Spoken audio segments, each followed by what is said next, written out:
drogue et le système des narcotrafiquants qui multiplient l'ouverture de comptes bancaires pour blanchir l'argent en passant par ce qu'on appelle des mules bancaires. Près de 2 millions de comptes bancaires dans le monde pour blanchir l'argent de la drogue, une pratique de plus en plus courante car ce chiffre serait bien loin de la réalité, William Molinier. Oui, 2 millions de signalements dans 257 banques de 21 pays. Autrement dit, la pointe de l'iceberg. Et ces comptes que l'on appelle les mules bancaires sont le point de pivot du crime organisé. C'est par là que transite l'argent issu du trafic de stupéfiants ou de la prostitution avant d'être souvent réacheminé à l'étranger.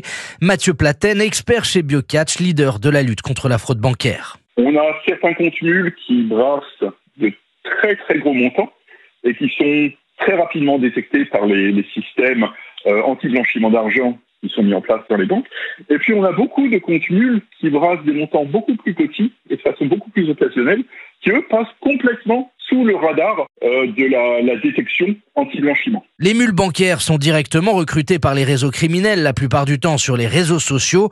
Elles doivent ouvrir un compte à leur nom et se font rémunérer en fonction du cash qui y est déposé. L'indice boursier du Nasdaq estime que 3100 milliards de dollars de fonds illicites ont transité rien que l'année dernière par le système financier mondial. William Molinier pour Europe 1.